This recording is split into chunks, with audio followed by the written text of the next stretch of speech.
Hey!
आपुला तो एक देव करुणियावा आपुला तो एक देव करुणियावा आपुला तो एक देव करुणियावा आपुला तो एक देव करुणियावा आपुला तो एक देव करुणियावा तेने विना जीवा सुख नये तेने विना जीवा सुख नये तेरती मायेगा सुखाची जराई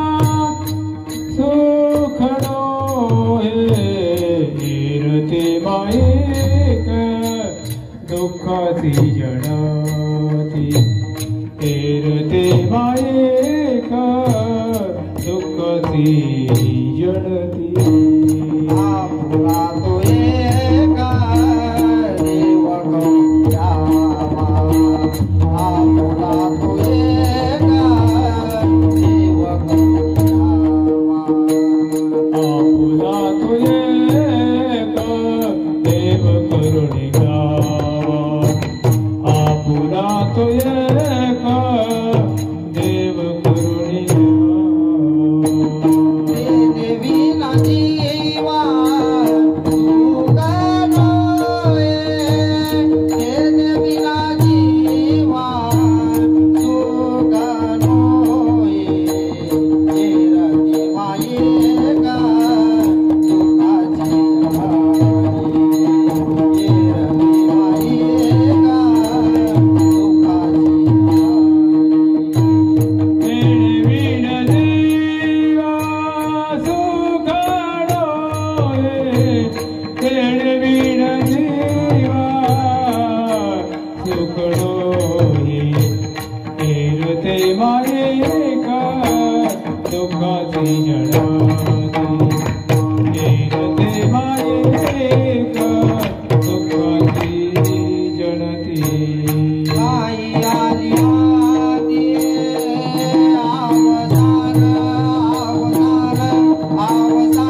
स्वराचा आवाज थोडा वाढव, स्वराचा आणि माझा आवाज वाढव, यांचा कमी केला चालते.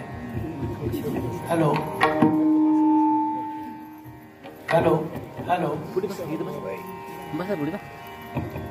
हॅलो दादा. आपुला तो एक देव करून घ्यावा,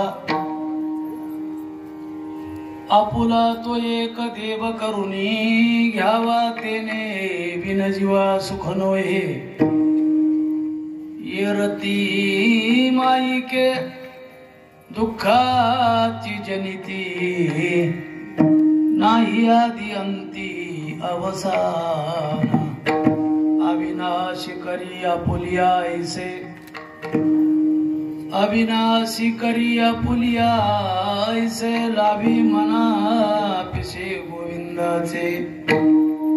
येरती माई क दुःखाची जनिती, नाही आदी अंती अवसान. तुका म्हणे एका मरणेची सरे, तुका म्हणे का मरणाची सरे. उत्तमची उरे कीर्ती मागे, येरती माई क दुःखाची जनिती, नाही आदि अंती अवसानी. महायोग पीठे तटे भीमरत्या, परम पुंडरीकाय दातुं रे. समागत्य तिष्ठं तमानन्दकन्दं, परब्रह्मलिंगं भजे पांडुरंगं.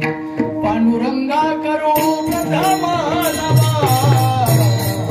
पांडुरंगा करो प्रथम नमः, पांडुरंगा करो प्रथम नमः, पांडुरंगा करो प्रथम नमः, पांडुरंगा करो प्रथम.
पांडुरंगा करू प्रथम नमन दुसरे चरण संतांची, त्यांच्या कृपादाने कथेचा विस्तार हो. बाबाजी सद्गुरु दास तुका जयांचे केलिया स्मरण, हो या सकळ विद्यांचे अधिकरण, तेची बंधू श्रीचरण सद्गुरुचे ते नमस्कारो. नियता मनो जितेन्द्रियं बुद्धिमतां वरिष्ठं वातात्मजं वानरायुतमुख्यं श्रीरामदूतं शरणं प्रपद्ये कर्पूरगौरं करुणावतारं संसारसारं भुजगेन्द्र सदा वसन्तं हृदयारविन्दे भवन भवानी सहितं नमामि। नमो सद्गुरु तुकया ज्ञानदीपा, नमो सद्गुरु सच्चिदानंद रूपा, नमो सद्गुरु भक्त कल्याण मूर्ती, नमो सद्गुरु भास्करा पूर्ण कीर्ती। आपुला तो एक देव करुणी घ्यावा, तेने विन जीवा सुख नोये, येरती माईक दुःखाची जनिती, नाही आदी अंती अवसानी। प्राप्त प्रसंगी सेवेसाठी घेतलेला अभंग अनंत कृपा सागर जगदोद्धारक, ज्ञानांचे सागर, भक्तीचे आगर, वैराग्याचे शिखर, श्रीमंत श्री जगद्गुरु तुकोबार यांचा 4 चरणाचा सर्वांच्या पाठांतर। कानपाठ तर नक्की आहे, असा पाठांतर असलेला उपदेशपर प्रकरणातील अभंग असून तमाम मानवी जीवाला कशाने सुखाची प्राप्ती होईल याचं मार्गदर्शन, याचं दिग्दर्शन करणारा अभंग आहे। सेवेला प्रारंभ करण्यापूर्वी अल्पसा पर्याय देणं गरजेचं होतं। असा मौजे श्री क्षेत्र भावटाणा या गावामध्ये भगवंताच्या कृपेने, साधू संतांच्या आशीर्वादाने, भावनातीश्वराच्या कृपाशीर्वादाने, हनुमंतराच्या कृपाशीर्वादाने गावातील लहान थोर तरुण बांधव, माता भगिनी, विशेषतः भजनी मंडळ यांच्या अनमोल सहकार्याने संपन्न होत असलेला वार्षिक दिव्य आणि भव्य स्वरूपाचा अखंड हरिनाम सप्ताह तथा श्रीमद भागवत ज्ञान यज्ञ सोहळा, बरोबर। आणि या सोहळ्यातील आज 3ऱ्या दिवसाची सेवा सर्व गावकरी मंडळीच्या वतीनं, तरुण मंडळीच्या वतीनं, भजनी मंडळीच्या वतीनं, माता भगिनीच्या वतीनं आजच्या दिवसाची सेवा सगळ्यांचंच प्रेम असतं, सगळ्यांचीच भावना असते, श्रद्धा असते, पण सगळीच माणसं महाराजांना फोन करू शकत नाहीत बैठकीतून कुणीतरी। या सप्ताह कमिटीच्या वतीनं मला आज मिळालेलं निमंत्रण, त्या माध्यमातून या ठिकाणी येण्याचा योग, आपल्यासारख्या थोरा मोठ्यांच्या दर्शनाचा योग, सेवेची सुसंधी मला प्राप्त झाली, त्याबद्दल माझं परम भाग्य समजेल। भारतीय संस्कृतीमध्ये 3.5 मुहूर्त आहेत आणि 3.5 मुहूर्तापैकी अक्षय तृतीया एक अर्ध मुहूर्त आहे आणि गेली अनेक वर्षापासून या अक्षय तृतीयाच्या मुहूर्तावर मध्ये थोडा काही दिवस बंद पडलेला, मी येऊन पुन्हा असा अनेक वर्षाचा जुनाट हा आपल्या अंतःकरणात भगवंताबद्दल, परमार्थाबद्दल असलेला भाव, आणि ठाणा म्हणजे जागा, आपल्या अंतःकरणामध्ये श्रद्धापूर्वक, जाणीवपूर्वक असलेला भाव, श्रद्धा, प्रेम। म्हणून आपण गावकरी मंडळींना पुन्हा नव्या उमेदीनं, तरुण मंडळाचा मोठा सहभाग, भजनी मंडळीचा सहभाग आणि त्यातल्या त्यात माता मौल्याचा तर प्रचंड सहभाग असं म्हणता येईल, कारण आपल्यापेक्षा प्रचंड उपस्थिती आहे। आपल्या सर्वांच्या उपस्थितीमध्ये हा उत्सव संपन्न होतोय। या उत्सवासाठी, आजच्या कीर्तनासाठी गावातील भजनी मंडळी, राजेवाडी भजनी मंडळी, डोंगर पिंपळा भजनी मंडळी, चिचखंडी भजनी मंडळी आणि त्याचप्रमाणे आदरणीय सुगावकर भजनी मंडळी, आणखी कोणी पाहुणी भजनी मंडळी असतील या सर्वांची उपस्थिती आहे. त्यामध्ये कीर्तनातला केंद्रबिंदू म्हणजे पखवाज असतो आणि पखवाज वाजवण्यासाठी परमस्नेह आदरणीय आपल्या परिसराचं वैभव आमचे बळीअप्पा केंद्रे यांची उपस्थिती आहे. भैया तुझं नाव काय? रामप्रसाद. पुढं जालना. रामप्रसाद महाराज जालना. छान वय कमी आहे पण हाताला धार चांगली आहे. कीर्तनाला पोषक वाजवत आहे. कारण मी बऱ्याच महाराजांना वाजविले त्याच्यामुळे मला जाण आहे त्याची. सुंदर रामप्रसाद महाराजांचा हात आहे. त्यांची उपस्थिती आहे. आपल्या सर्वांच्या उपस्थितीमध्ये हा उत्सव संपन्न होतोय. त्यातील तिसऱ्या दिवसाची सेवा माझ्याकडे आहे. सेवा सादर करण्यासाठी घेतलेला अभंग जगद्गुरु तुकोबारायांचा 4 चरणाचा उपदेशपर प्रकरणातील अभंग असून तमाम मानवाला सांगतात की हे बाबांनो, आपुला तो एक देव करुणी घ्यावा, आपुला तो एक देव करुणी घ्यावा, आपुला तो एक देव करुणी घ्यावा, आपुला तो एक देव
सावधान, टाळकरी मंडळी सावधान, आणि वाजवणारे बी सावधान. आपण महाराष्ट्राच्या कान्याकोपऱ्यात पोहोचताय कीर्तनाच्या माध्यमातून. ते बी 4 तासाच्या नंतर आपल्याला सगळ्यांची ओळख करून देणार चॅनल जोम तोडकर माऊली चॅनल आहे त्यांचं.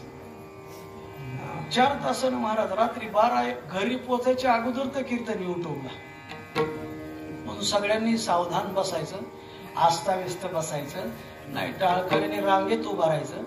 ढिले टाळ वाजवायचे नाही. वाजवणाऱ्याची काय सांगायची गरज नाही. चला, जगद्गुरु तुकोबारायांच्या अभंगातून तमाम मानव जातीला, प्रत्येक जीवाला सुखाची गरज आहे आणि ते सुख मिळवण्यासाठी पर्यायी साधना एकच आहे. तो देव आपलासा करून घेतल्याशिवाय सुख मिळणार नाही. कोण लेकर आहेत? मग देव का आपलासा करावा? देव आपलासा केल्यानंतर काय प्राप्ती आहे? तर देव आपलासा का करावा?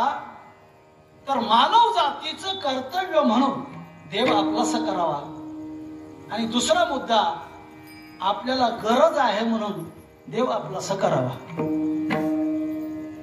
2 मुद्दे लक्षात ठेवा. मानव जातीचं कर्तव्य म्हणून देव आपलासा करावा आणि मानवाला देवाचीच गरज आहे म्हणून देव आपला करावा.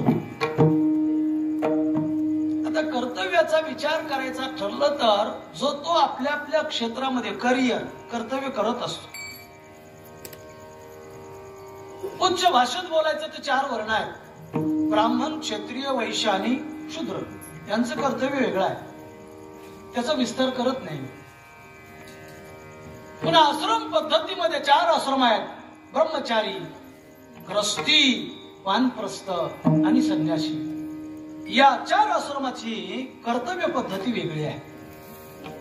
4 वर्णाची कर्तव्य पद्धती वेगळी आहे आणि त्याच पद्धतीनं 4 आश्रमाची सुद्धा कर्तव्य पद्धती वेगळी आहे. मग तुकोबाराय सांगतात, या 4 आश्रमापैकी पहिल्या आश्रमाने काय करावं? ब्रह्मचारी धर्म गोकारी अक्षरे, गोकारी अक्षरे,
दुसरा आश्रम ग्रस्ती आहे, तिसरा आश्रम वानप्रस्थ आहे आणि चौथा संन्यासी आहे. मग ब्रह्मचारी आश्रमामध्ये काय करावं? विद्यार्जन करावी, भोगावी अक्षरे. कोणत्या क्षेत्रामध्ये? आपल्या वाट्याला आलेली विद्या कसून नीटून अभ्यास करावा आणि त्या अभ्यासाच्या बलावर पुढच्या 25 वर्ष धन कमवावं.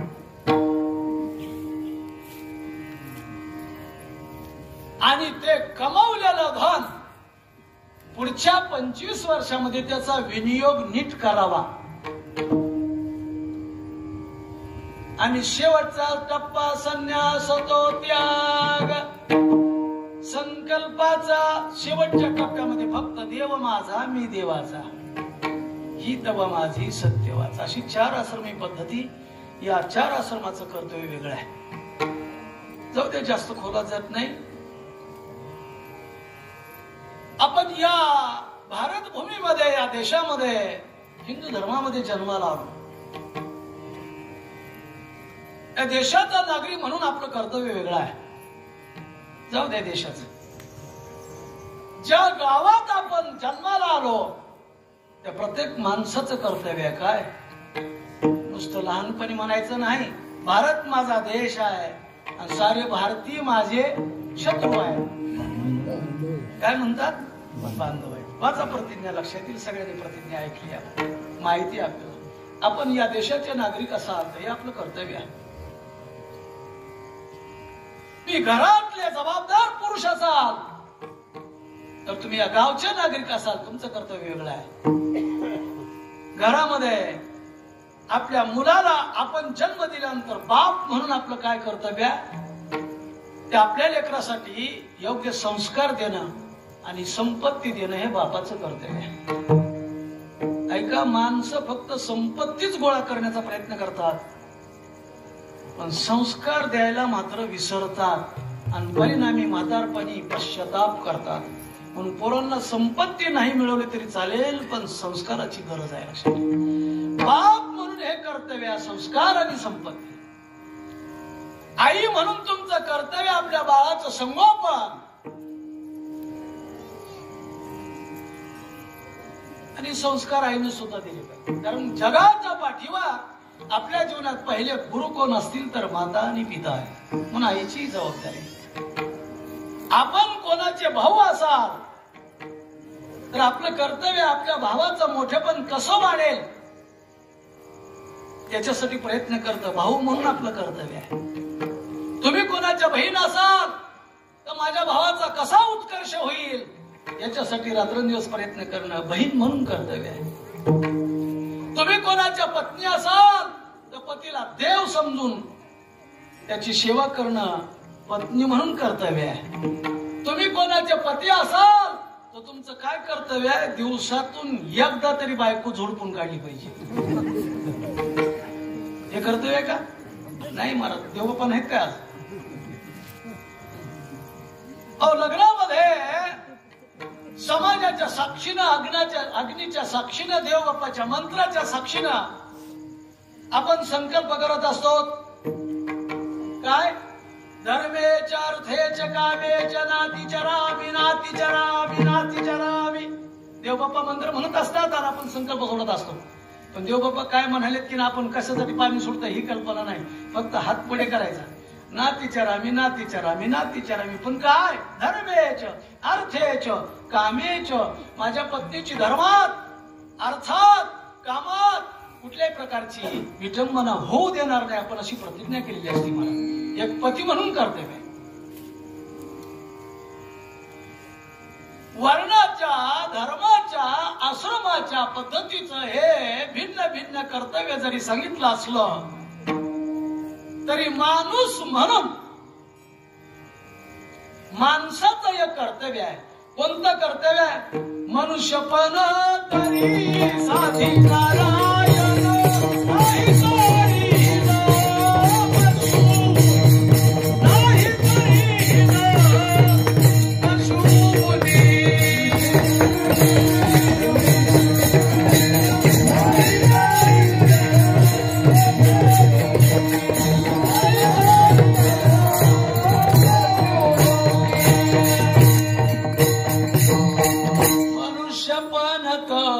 पशुनी. साधी नारायण नाही तरी हिन पशुनी. पशुनी मानव जन्म मिळालाय ना, साधी नारायण भगवंताची प्राप्ती करून घेतली पाहिजे. आणि मानव जन्म मिळून जर देवाची आठवण होत नसेल, देवाला प्राप्त करून घेत नसाल तर तुकोबाराय म्हणले पशुमध्ये ना आपल्यामध्ये बदल नाही. मग मनुष्य जन्म मिळून उपयोग काय? महाराजांचे अनेक प्रमाण आहेत. वाय मनुष्य पण भार वाहे तो वृषभ काही नित्य नेमावी अन्न खाय तोची श्वान. वाय मनुष्य पण भार वाहे तो वृषभ. भक्ती विना पशु कशाची वाढ. भक्ती विना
देव आपलासा केलाच पाहिजे. अमूल्य असं मानवी जीवन मिळाल्यानंतर देवाला विसरत असाल, देवाची आठवण होत नसेल, भक्ती करत नसाल तर तुम्ही फक्त तुम्हाला दोन गोष्टी नाहीत. मी बोलत नाही, नाथ महाराज म्हणतात पावनी मनुष्यपण जो न साधीची ब्रह्मज्ञान तो लांडा गर्धबजान. पुढे म्हणले शेपटा विना दो पाय. त्याला 4-5 शेपूट आहे, आपल्याला 2च पाय आहेत. पण जर ज्ञान प्राप्त करून घेत नसाल, भक्ती करत नसाल तर आपल्याला सुद्धा पशु म्हणले. काय म्हणलंय गर्धप, काय म्हणलंय बैल, काय म्हणलंय पशु.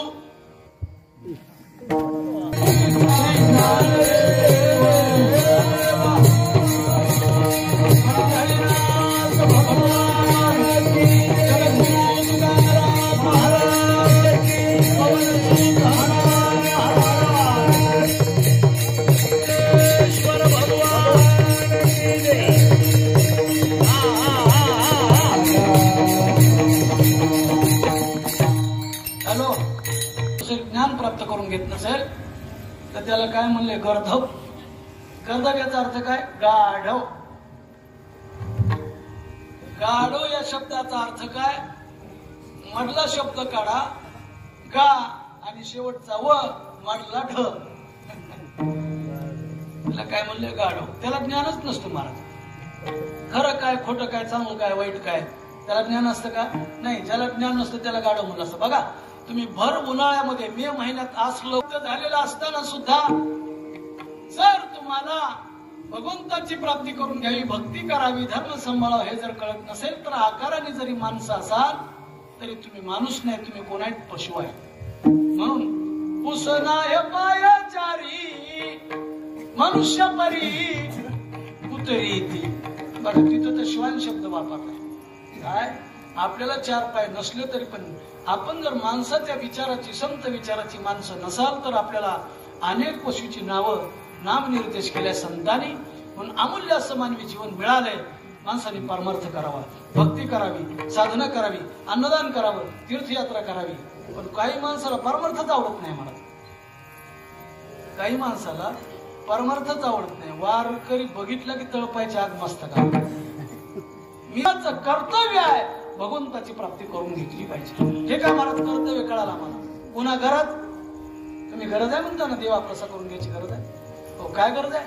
माणसाच्या मूलभूत 3 गरजा आहेत. रोटी, कपडा आणि मका. बरोबर आहे. माणसाच्या मूलभूत या 3 गरजा आहेत की नाही. पण ऐका या 3 वस्तू विना काही माणसं जीवन जगणारे आहेत. योगी लोक अन्न खात नाहीत. नाशिकला कुंभमेळ्यामध्ये बघितलं असेल त्या माणसाच्या अंगावर वस्त्र नसतं. जैनपंथी साधूचं अवतार बघा तुम्ही. अंगावर वस्त्र नसतं. अन्न वाचून, वस्त्र वाचून आणि निवाऱ्या वाचून ही जीवन जगणारी माणसं आहे. ही काही मूलभूत गरज नाही. मग आपल्या जीवनातली महत्वाची मूलभूत गोष्ट कोणती असतील त्या 2 गोष्टी आहेत. एक आहे सुख आणि दुसरं समाधान. बरोबर. बघा माणसं किती मोठी असू द्या, कसं काय चाललंय काय सांगायचं महाराज. सगळं आहे हो पण समाधान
या जगात पैसा नको म्हणणारी माणसं आहेत.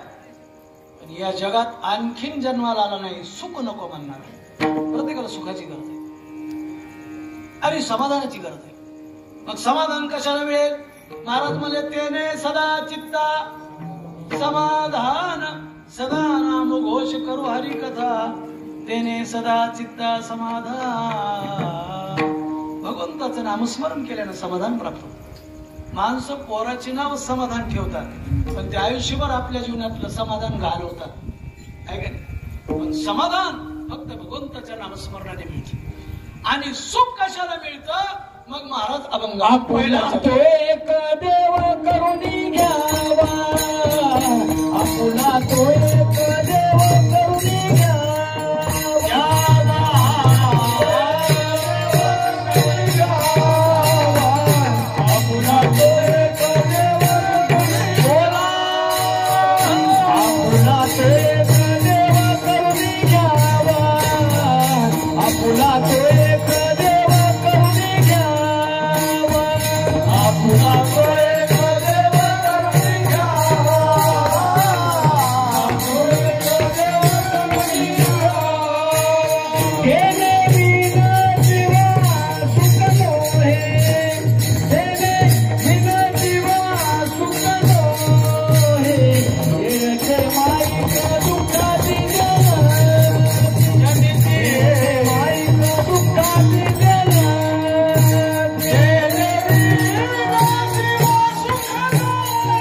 नामचिंतनाने मिळेल आणि सुख मिळवायचं असेल तर प्रत्यक्षात देवाची भेट झाल्याशिवाय सुख मिळत नाही. म्हणून बाबांनो सुख पाहिजे का? आपुला तो एक देव करुणी घ्यावा आणि ते नेविन जीवा सुख नोहे. इथं प्रश्न आहे. चकारात्मक महाराज सांगतात तो एक करुणी घ्यावा आपुला तो देव. आता देवाचा जर विचार करायचा झाला तर आमच्या लहानपणी प्रजासत्ताक प्रभात फेरी निघायची आणि घोषणा दिल्या जायच्या. तिरंगी झेंडा कोणाचा? 40 कोटी आमच्या बालपणी म्हणत होते. आता नुसती भारत देशाची महाराष्ट्राची 130 कोटी लोकसंख्या आहे. 40 कोटी कुठे आहे? इतका समाज झालाय. सगळ्या माणसाच्या वाटेला येऊन बी उरणारे देव आहेत. किती देव झाले आता? मी बोलत नाही, महाराज सांगतात 33 कोटी देव, चामुंडा, अष्टकोटी भैरवरे, असे अनेक देव आहेत. विस्तार करायचा झाला तर काही केलेले देव आहेत, काही झालेले देव आहेत, काही मानलेले आहेत, काही अवतारिक आहेत. केलेले तुम्ही आता प्रमाण शेंदरी हेंदरी आपल्याला आपलंस करायचंय की जेणेकरून त्याच्यामुळे सुख मिळेल. ऐका, एकदा ब्रह्मलोकामध्ये संत महंतांची ऋषीमुनीची बैठक बसली आणि बैठकीमध्ये विषय झाला, अरे आपल्या देवाची संख्या 33 कोटी देवता आहेत.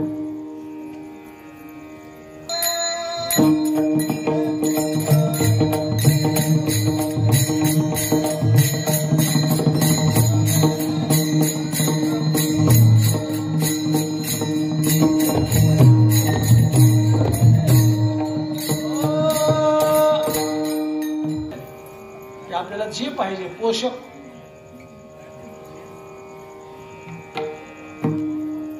संत महंतांची बैठक बसली. 33 कोटी देवापैकी कोणता देव श्रेष्ठ आहे सांगा? पिता ब्रह्मदेव आहे.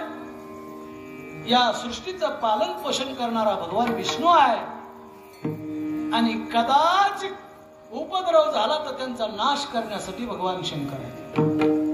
अशा 3 देवाच 33 कोटी देवापैकी 3 देव श्रेष्ठ आहेत.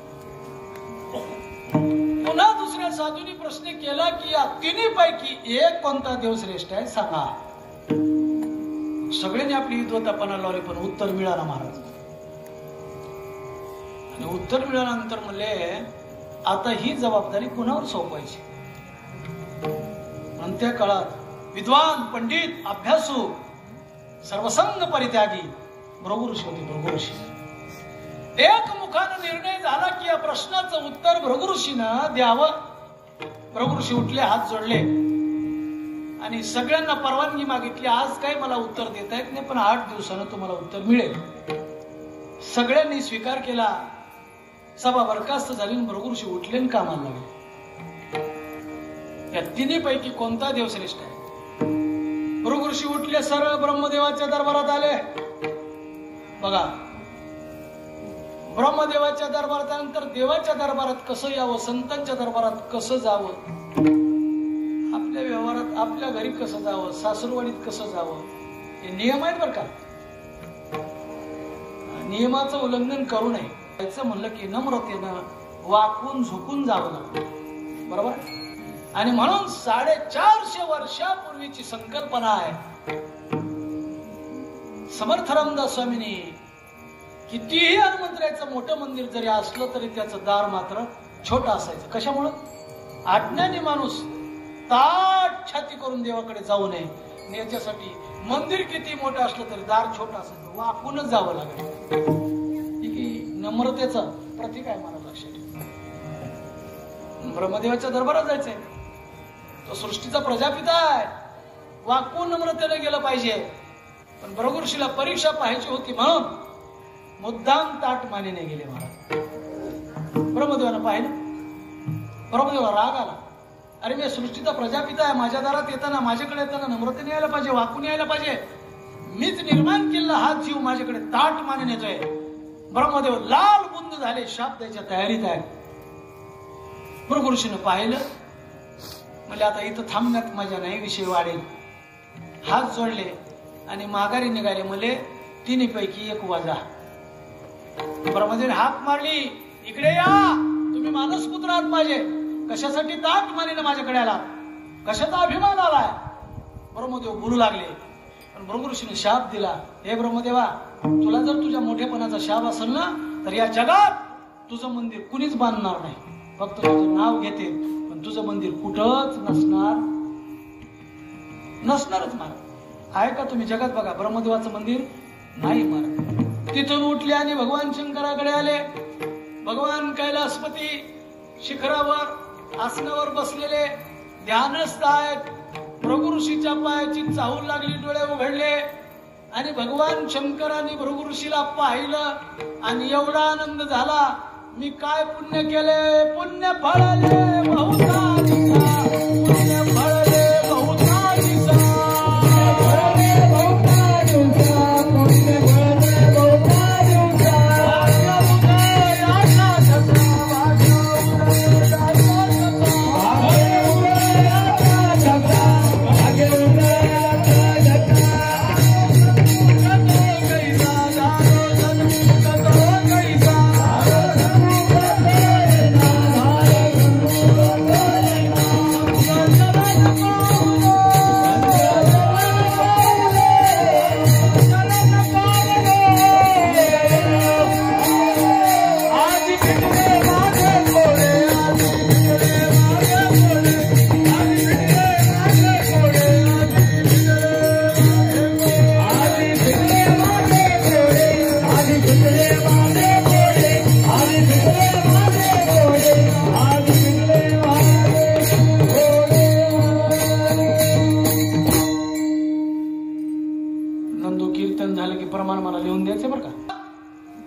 समवयस्कर बरं का. म्हणून केलंय म्हणून आज एका तपस्वी साधूची भेट होतीये. किती भाग्यवान आहे मी. कुणाला वाटलं?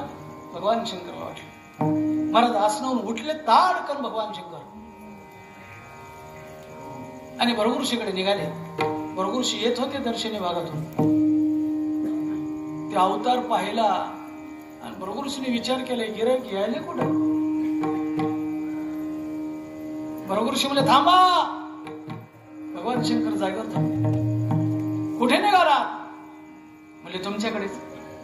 कशासाठी?